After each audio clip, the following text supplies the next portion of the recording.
All right, we are recording, and I'm now trying to go back to near the beginning so I can pull out the highlights for the Evitable Conflict, the final chapter of iRobot.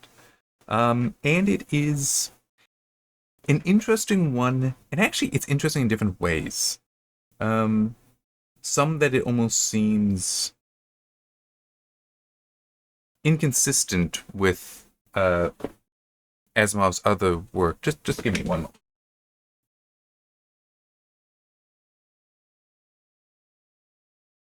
Yeah, I probably should have grabbed this earlier to be prepared. Okay. Just another one of Asimov's books. Although maybe it's most of the timeline, or it is other reasons. Okay, so End of Eternity. It is, of those I've read, my favorite. Let me just, I want to quickly see what the copyright is. 55. Okay, so this would have been 5 years after um, iRobot was published, but I don't know when The Evitable Conflict itself would have been originally written. Um, so I do have highlights here. I actually do want to mention this right at the start, before even explaining what the story itself is of this chapter. So we've got Byerly, again, who was the potential robot in the previous chapter, in his private study, which has a fireplace. But it's not exactly a fireplace. Here. The fire itself was real. It was wired for sound so that you could hear the crackle, and of course you could watch it leap in the airstream that fed it. It's also mentioned it's behind clear quartz. Meaning, we are at this stage where even fire to a degree is artificial. It's not artificial. Let me try to center on the camera a bit better. It's not artificial in that, yes, it is a real fire there, but it is completely controlled.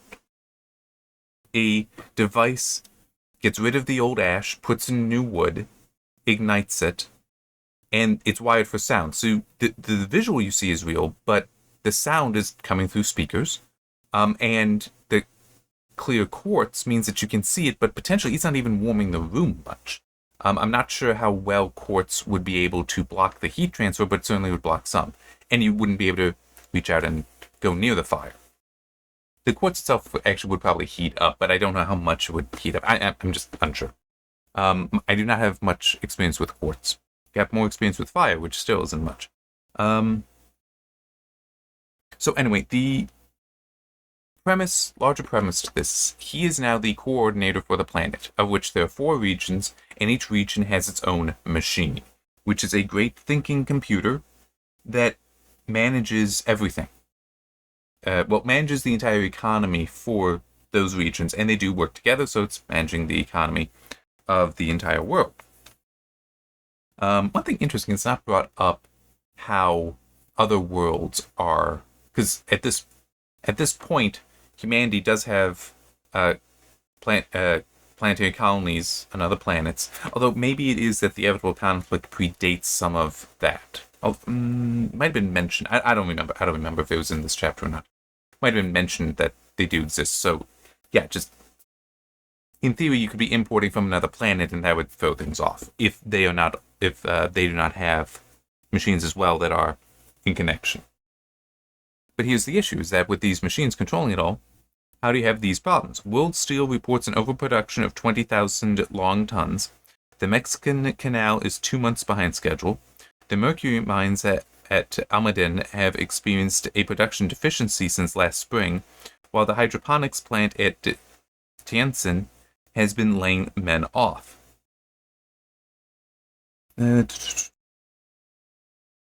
Okay. Okay, so it is basically, despite these machines being so very complex and knowledgeable of the situation, they are getting things wrong. But then we get into more so explaining why it's titled The Evitable Conflict.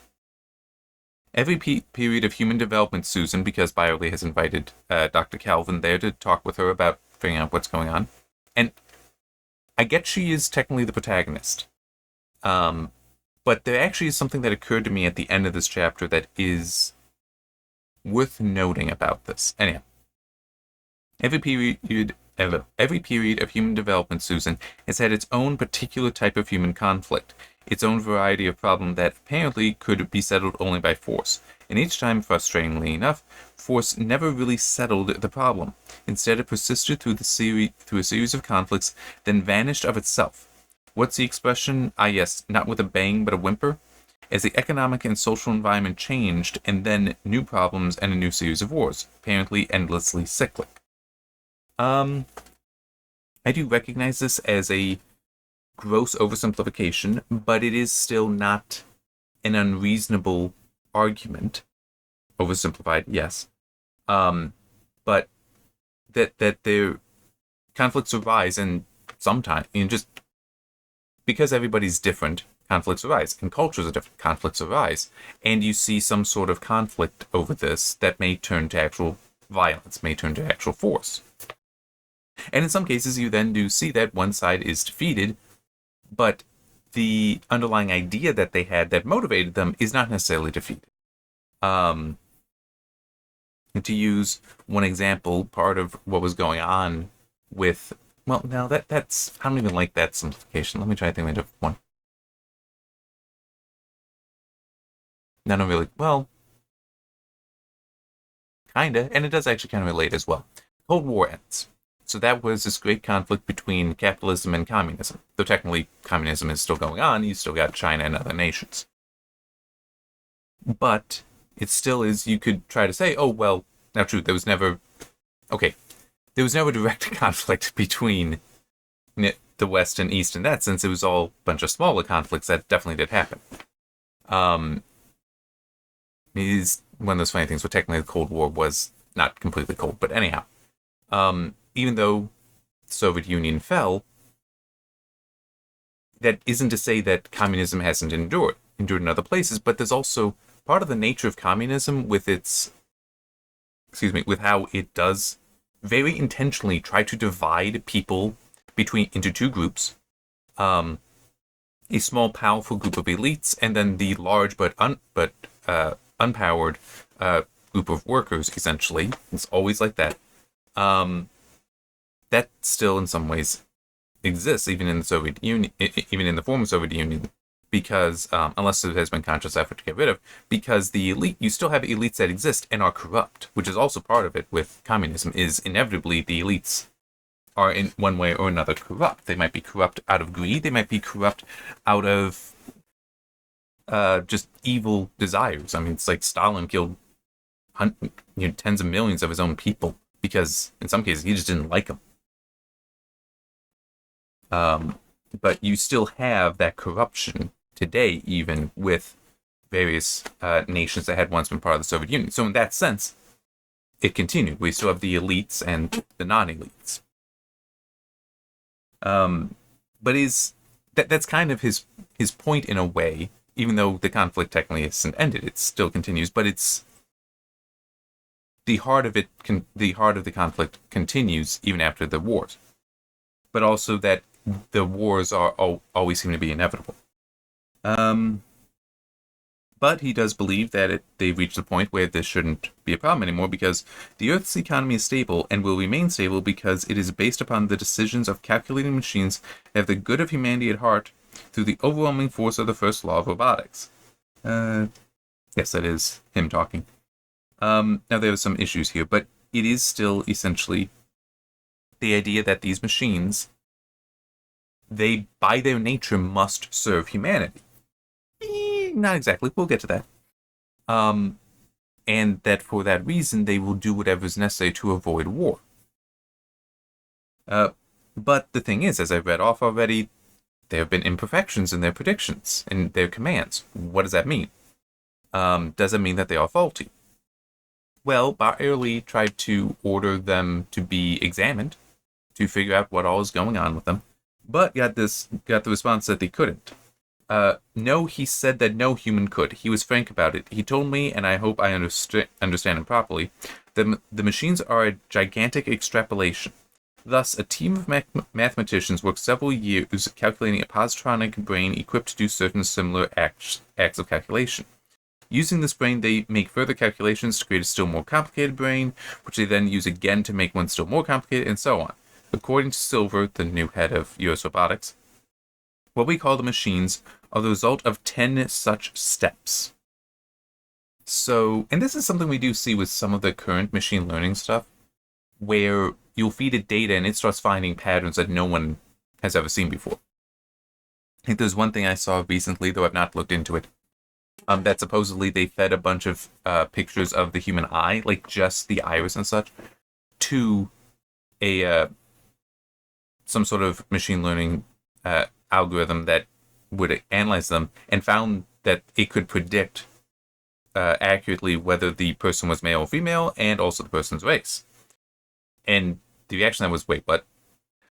That's even possible? We had no idea that was possible. Like, what are they seeing? What pattern are they pulling out of the data that would lead to that? So, yeah, that's kind of what's being talked about here, is the tool is able to achieve something so efficient that has never been potentially even considered before. No one thought that you could tell male or female by looking at the person's eye, and yet that data was there, and information was there. And we do also see some. There's trying to remember what there's genetic algorithms. There's also I don't remember the full name, but adversarial algorithms, where these are different forms of machine learning, which, by the way, do not require tensor cores. Sorry, it's just one of my annoyances that NVIDIA has managed to convince a whole lot of people that you need a GPU, that you need tensor cores in order to do the math involved with machine learning. This is objectively false. There's many different kinds of machine learning, and some in no way require that and wouldn't be able to run very well on that. Anyhow, genetic modeling works where you have, technically it's one original algorithm. You then make variants of it, so mutations of it, a whole bunch of them, and then you run those, and you see which ones are the most successful. And then, I don't remember if it is you would combine then those are the most successful, or it's just you take the one that's most successful and you repeat this. And it is supposed to be like genetic evolution, where mutations are introduced, you see if they work or not. If they work, they continue, they are considered successful, the fittest, and the rest are disposed of because they would not survive. It would actually be interesting to see what would happen if you constantly took the one that was worse, but you fed that in so it was worse. I mean, it's possible for the least fit to actually to eventually produce something that is more fit. Anyhow, just because you're looking at things differently. Adversarial models, however, you have them actually go against each other. Like one is that I know they have done was for image recognition. So they would have one algorithm tuned to try to identify an object in an image, let's say that robot image. The other is the one that generates the image. And it just would go back and forth, refining each other's ability to generate an image and then recognize what the image is. And I think part of it was also getting better at determining if the image was or was not generated by this algorithm as opposed to being made by man. So you do have things like that, but one point that isn't pointed out here, not true, 10 generations is a lot, but technically because it was all still made by man, it is still based on the concepts of man, it will ultimately be understandable by man. You would not see these machines somehow based on something that is incompatible with knowledge at the moment. So to use an example, I've got a 1927 physics textbook over there. I love that thing. It's awesome. You read through that, and if you know much modern physics, you know it's wrong. If you based a machine just on the 1927 physics textbook, all it would be able to develop is an understanding of that. It would never be able to come up with other things such as quantum mechanics, which are kind of sort of suggested, but not at the level to suggest quantum mechanics exist. More of a, yes, at that time there were observations that were difficult to explain at the time, but once quantum mechanics became successful, because quantum mechanics is technically a little older than that, but once it reached the level of prominence that people would start looking at problems in terms of quantum mechanics, then they found that, oh, this is the explanation, this is the solution. So I guess one way to put it is this. That book, that textbook, does state that light is a wave. Okay? It does have one moment when it does say some new phenomenon called the photoelectric effect is more easily explained by the corpuscular, that's the particle theory of light. It does acknowledge that, but otherwise, no, you treat it as a wave. So that's what a machine trained on that book would be capable of, because that was the understanding of man at the time, or at least those authors. It's actually kind of funny because Einstein already had his Nobel Prize for his paper on the photoelectric effect. But anyway, I have other textbooks, though. Some that are, I think one is from the 50s or 60s, and another that's only about a couple decades old now. Both of those would teach that light is a wave-particle duality. Well, you would never have a machine trained on a 1927 physics textbook coming to that conclusion, because that's not what the understanding was. So you would have, it might be the machines might be incredibly fast, it might be spotting patterns that we do not normally suspect are there, but fundamentally they are still based on what you taught them, on what the people making them taught them. What is this? Okay, so they've had these imperfections that they cannot explain, and they can't test the machines to find out why that is. Yeah, I can focus on just the one thing here. So Byerly does try asking a machine, it's like, why did this happen? Why are we seeing these imperfections? And it responded, the matter admits of no explanation. And it goes on a little bit about how they are self-correcting machines. And so we might just have to rely on that, because it's also, it could either not admit to give an answer which implied that it could harm a human being, but also you could potentially feed it wrong data, but they are self-correcting and have such a wealth of knowledge that you can't suddenly give it an errant piece of data and have it accept that. So then he went around, he's relaying all this to Calvin. He then relays that he visited the 4 regions. Eastern tropical, I don't remember what they called the European region. It might have just been the European region. And then the northern region. To talk to the people there to find out what happened. To get the details on the situation. Not in an official capacity, per se, but dude, something's up here. I want to know why. I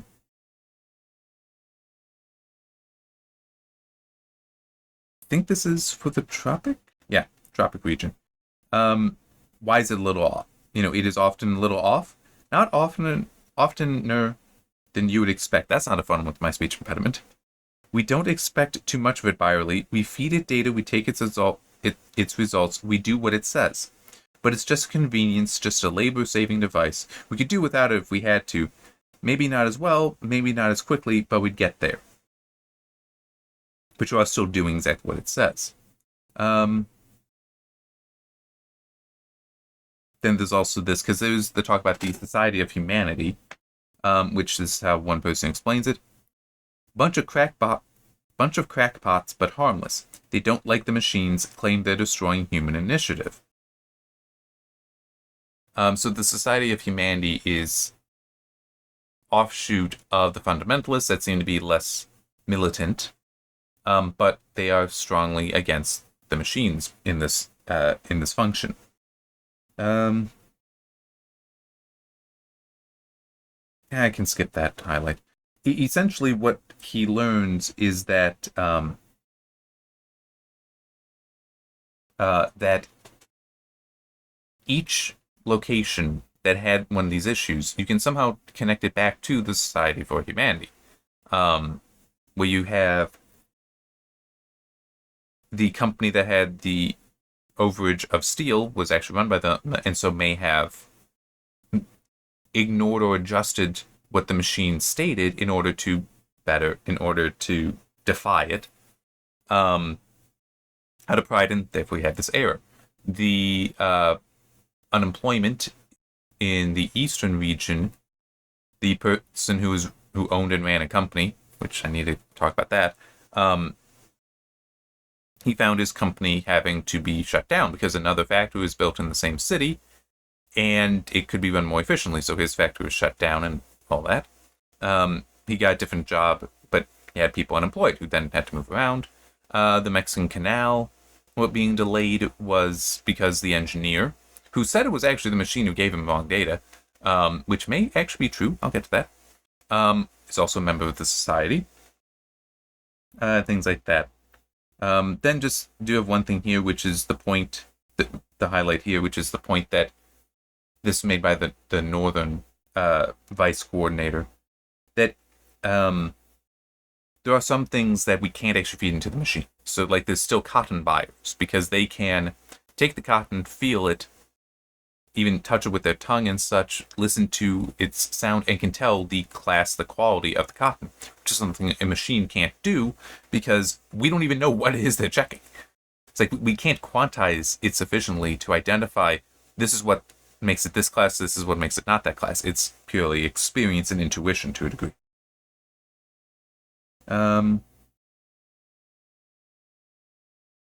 Okay, yeah, and then went to the end.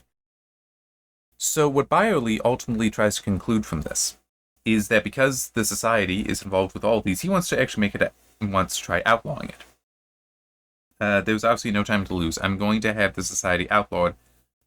Every member removed from any responsible post, and all executive and technical positions.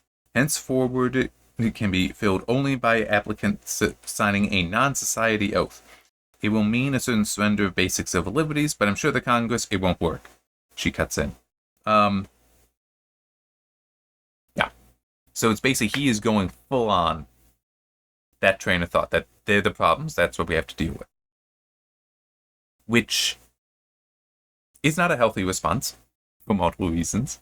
I mean, it's even like, so it will mean a surrender of certain basic civil liberties. It's like, dude, that doesn't make you a good guy here. That's a problem. But she points something out to him. You can't have it as long as your actions are based on a false premise. You admit the machines can't be wrong and can't be fed wrong data. I will show you now that it cannot be disobeyed either, as you think it's being done by the society. She then goes on to explain that the machines do take into account these people making their decisions, that are these people defying the machines. Which, in one case, though, the engineer, who supposedly made a mistake, I think that is more likely. No. The machine actually set him up. The machine did lie to him. Because they wanted him fired. Because they want to, by their own efforts, get rid of the society, but doing so slowly. And essentially trying to adjust the culture to accept them.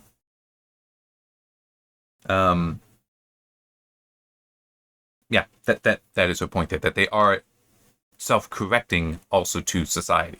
And she explains it this way. They are robots and they follow the first law. But the machines work not for any single human being, but for all humanity. So that the first law becomes no machine may harm humanity or through inaction allow humanity to come to harm. And then eventually as she goes through this. But you are telling me, Susan, that the Society for Humanity is right, and that mankind has lost its own say in its future. Now, this is a response from her, and I know I've got a few things I need to still come back to, including why I grabbed the book. But this is her response, and there's something about her character that's very, very important, I think, to consider here. It never had any, really, say over its own future. It was always at the mercy of economic and sociological forces it did not understand, at the whims of climate and the fortunes of war. Now the machines understand them, and no one can stop them, since the machines will deal with them as they are dealing with the society, having, as they do, the greatest of weapons at their disposal, the absolute control of our economy. How horrible, perhaps how wonderful. Think that for all time all conflicts are finally evitable, as in not inevitable. Only the machines from now on are inevitable.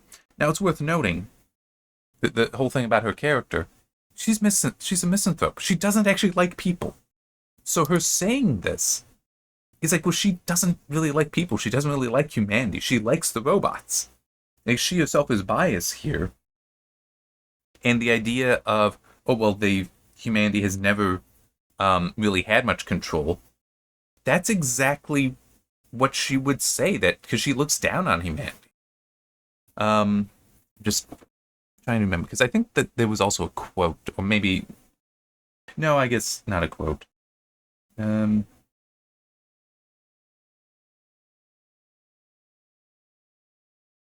Okay,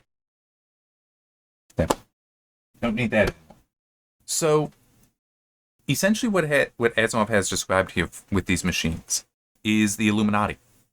That's essentially what the machines are. They are the Illuminati, which, to separate that from the conspiracy about the Illuminati, the concept is that you have luminaries, especially bright, brilliant people who try to orchestrate humanity. They try to control it so that it goes to certain ends.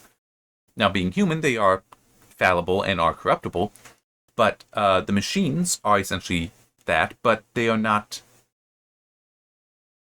You don't expect them to be fallible. They are, as I explained with the textbook analogy, and they are corruptible because they have been corrupted by their own consciences, if you will. The whole, oh, well, by hurting these people, I'm helping humanity, so I will sacrifice these people for the benefit of humanity.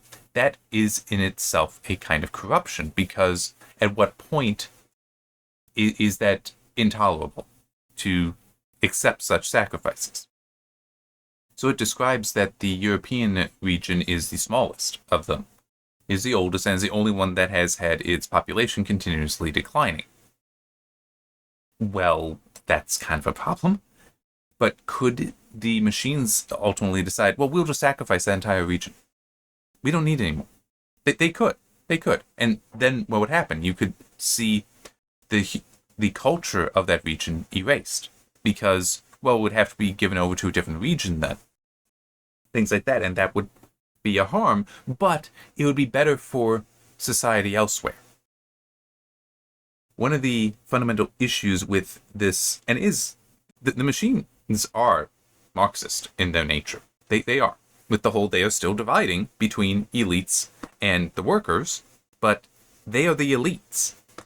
So it is different in that all workers, it doesn't matter who they are, the greatest leader of men is still below them, is how they view it. I lost my little bit of train of thought, getting, just the whole, they are Marxist there. But, yeah, that's right. They are not corruptible in the same sense of others, but they are still corruptible because they look down on all of it. They don't necessarily see the value to one human because they assign a value to the abstract concept of society and community, which are abstracts.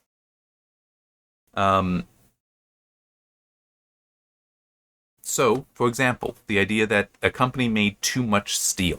Let's consider that. Okay. So they made too much steel, which in a situation where you try to have the whole of society planned, then that's a problem. Because, well, what are we going to do with this? A point is made that, oh yeah, that wouldn't even last like 2 days at the rate we're consuming it. It's like, okay, but that excess means that it could go to other projects, right? I mean, it's like, the whole, if you had a skyscraper, you have a planned community and a skyscraper is being put up. If you had every single nail dedicated to that, like you produced enough nails for that skyscraper, let's assume that there's no waste there, then that also means you don't have any nails, for example, for somebody to purchase one and put a picture up in their home. That wouldn't be allowed. But by having that excess, now that material is available for making nails or other things, like somebody just deciding to build a home because they wish to have their own home that isn't one of these planned, or put an expansion on their home. Things like that. There is still a value to that. So the idea that, oh, no, we can't have these excesses. I mean, if it's too much of an excess, so it hurts overall value to it, then you can have that issue. But again, that's only if that is taken, that the excess amount is taken to an excess. Like, what they described there, only 2 days worth. But what if it were 2 months worth? Now that becomes a major disruption, but typically that's not what you see happening. Except in certain circumstances where it is the technology itself has been so radically changed that now such a surplus is possible. Let's set that aside for the moment. There's nothing inherently wrong with those excesses, but the machine cannot allow it. Because for one thing, that would actually show then that that happening when you think about it, undermines the machines. Because are they truly producing the most efficient recommendations when it turns out you can produce more? I mean, you might say, oh, well, there's waste. Well, no, because that waste can be used for other things. It can go to other purposes than what they have accounted for. And the whole somebody wanting to put up a painting. And there's also things that would be unaccounted for. So I said, in addition on a house. That could be something like, or even just having to build an additional house. Because what if it is like you have a married couple, they're in an apartment, that they think that'll be fine and such, starting families, like, oh, it'll be fine. But then they find out that they're having like twins or triplets, something that is very hard to protect. Now they need a larger house. It's like, oh, well, we only planned for having this many houses. Now you need another one. Well, now we have to get the resources built. It's like, you need to actually have the excess in there. The machines kind of ignoring that. Or at least how it's described, are ignoring that, and it's seen as inefficient when, oh, something that we can't predict occurs and we're not prepared for it. It's like, well, you need to be prepared for it. And one other thing that is mentioned, and it is very significant, is how it says that even if you are a company owner, a business owner, you don't actually control the business. The machines do. So it's like, let's say you build a steel factory. Great, you have a steel factory. You're only allowed to produce as much steel as the robots say, as the machines say. You're not the owner then. They are. That is how it works. And it is funny how some people are starting to realize that today. That because they see this with so-called non-government organizations, and people were discovering when things were going through the USAID that, wait, you have these NGOs that are being primarily funded by government grants. That makes them government organizations because they're just doing whatever the government would want. Because otherwise they wouldn't get if they defied the government, then they wouldn't get the grants. So they are de facto servants of the government. It's like all businesses on Earth are apparently de facto servants of these machines. So, in fact, no, there is no private ownership. It is the machines. What is being described here is essentially a machine-run, but communist utopia dystopia, which I really should. I don't know when, because I don't want to do it next. I really should go through Utopia for assigned reading videos, because I did years ago. I read through it years ago, and it was fascinating to read through because of recognizing it is a terrible place. Like, Utopia is in some ways straight up evil. And yeah, it's like one thing that I remember that it does, this is evil. Utopia is so powerful that essentially, whenever it wants to go to war, it doesn't. It convinces its neighbors to go to war. So it doesn't like neighbor A. So it'll go to neighbor B, tell it things to make it assault to go to war with neighbor A, and be like, oh, well, and if you do this, we'll be your friend, right? So then B goes to war with A, potentially wipes it out. But even if it doesn't matter. Utopia is so powerful that whoever the victor is, they'll be able to control them because, oh, well, you're so damaged from this war. Let us help you rebuild. But they are constantly orchestrating other people to die for them, essentially, to go to war for them, to be destroyed for their benefit. It is evil. Utopia is horrible. I really, really hate seeing so much, so many stories where, or even just the use of the word utopia as a perfect place. It's like, no, read the book. It's actually a terrible place. You would never want to live here. At least not if you are a moral person, or a person with your own aesthetic taste. Because another thing is, there's literally 4 pieces of clothing in the whole of Utopia. 2 for men, 2 for women. 1 is what you wear when you're unmarried, 1 is what you wear when you are married. And even colors are controlled. So it's like there is self-expression and all that is not allowed. It is terrible, and I hate people using the word utopia to mean something perfect. It's not. It's a terrible place to live. It is itself dystopic. Anyway, why did I pull out End of Eternity? Which, as I said, is a very good book. If I had not already reread it recently, I would probably do an assigned reading on it.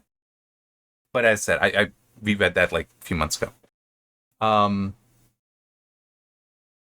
It is very obviously, well, to someone like me who knows enough about the Cold War era and certain aspects of communism, when you read End of Eternity, it is very obvious. It is an anti-communism story.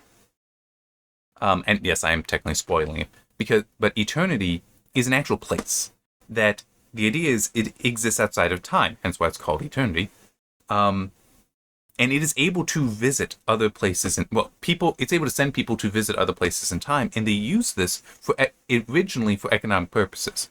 So it would be like, oh, well, in this century, they had an abundance of this food, food in general. In this century, there was very little. So we'll take it from one century and sell it to the other, and do that kind of stuff. But what happens is they become more and more powerful, and they continue to, like the machines, do what's best for humanity across time. But every single time they do this, the manipulation actually ultimately causes harm to humanity. And the specific example given is with interstellar travel.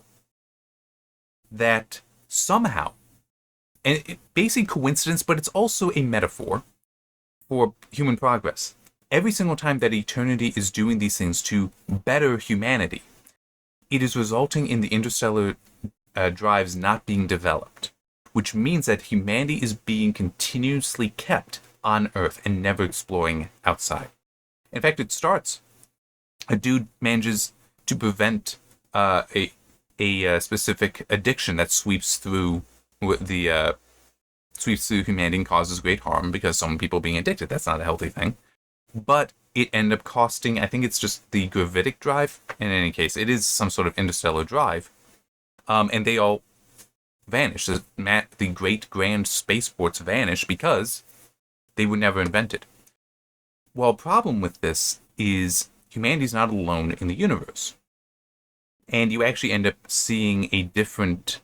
There's a group that came into existence. Well, humanity eventually figured out both space travel, but also time travel, again, at a much later date. So at a point where Eternity hasn't influenced yet. But its function for time travel is different. Eternity literally visits and is able to see things play out, whereas that time travel, it actually opens up different possibilities, and you're able to pick and choose between them what you want. But the main thing is space travel was finally figured out. But it was discovered so late, because basically the whole of the galaxy had already been turned into various empires. So by the time humanity was ready to enter the galactic civilizations to take its place there, there's no place for it. There's no room for it. Because of Eternity's constant meddling. And so humanity was left to basically just be extinguished because it needed to grow, but that growth was not available.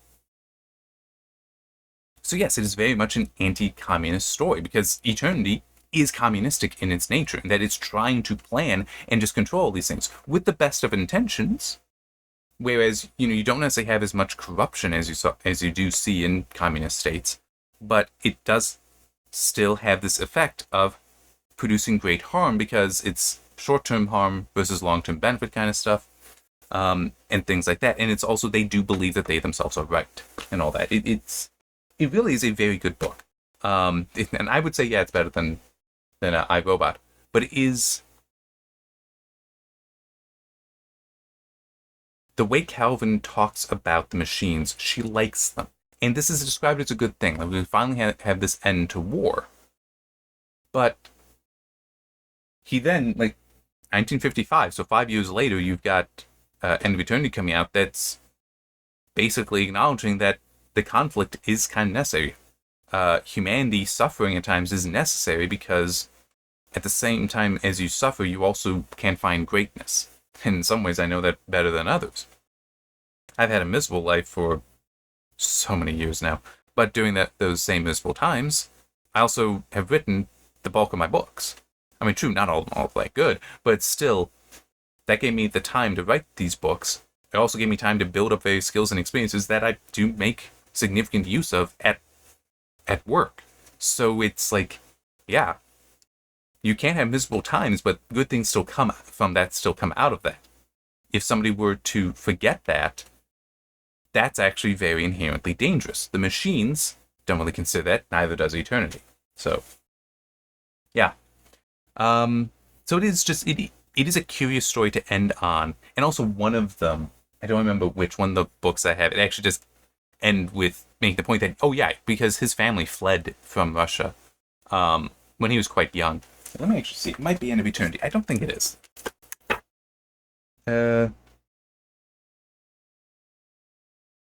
Okay, born in Russia in 1920, came to the United States with his parents when he was 3 years old and grew up in Brooklyn. Okay,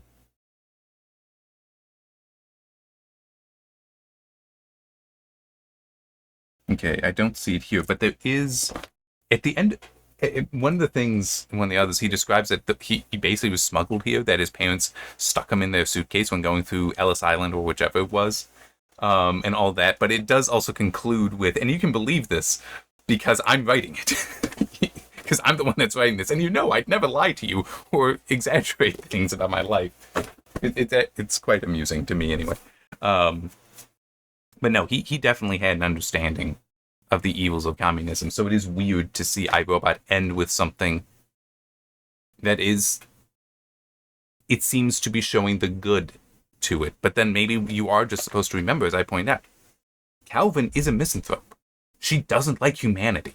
So her seeing this end of conflict would actually be very joyous to her, because she doesn't necessarily see the value in the things that can still come out during suffering, or just that when you tamp down an extreme in one direction, you may also be tamping down in another, and this is not good. This is not healthy for humanity. Yeah. All right. So overall, yeah. Okay. I